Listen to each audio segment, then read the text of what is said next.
السلام علیکم، میرے چینل میں خوش آمدید۔ میرے چینل کو سبسکرائب کریں تاکہ میری ہر ویڈیو آپ تک پہنچ جائے۔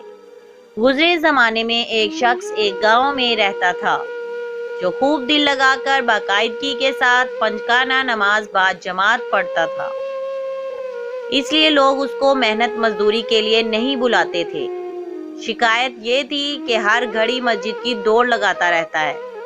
ایک بار زمیندار کے گھر شادی تھی، کام کرنے والے کم پڑ گئے تو اس کو بھی بلا لیا۔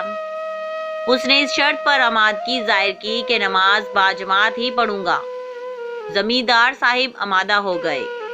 کام جب ختم ہوا تو اس کی مزدوری 10 پیسے بنی۔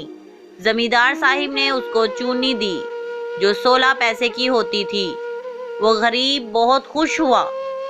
سرے شام دکان پر پہنچا، گھر کی ضرورت کا سامان لیا، ماں کے لیے گڑ بھی لیا تاکہ وہ اپنی پسند کا حلوہ بنا دے۔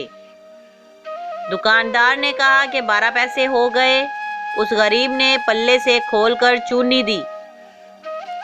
دکاندار نے چراغ کی روشنی میں دیکھا، پرکھا اور چونی اس کی جھولی میں پھینک دی اور غصے میں بولا، ہر دم مسجد کی دوڑ لگاتے ہو اور رات کے اندھیرے میں کھوٹی چونی دیتے ہو۔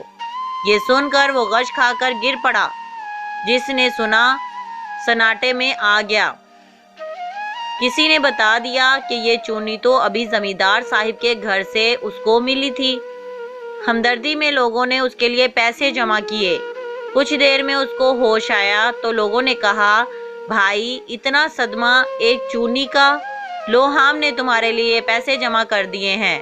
وہ شخص بولا، صدمہ چونی کھوٹی مل جانے کا نہیں ہوا، خیال یہ آیا کہ اگر قیامت کے دن اللہ نے میری نمازیں یہ کہہ کر میرے منہ پر مار دی کہ کھوٹی ہیں تو کہاں جاؤں گا۔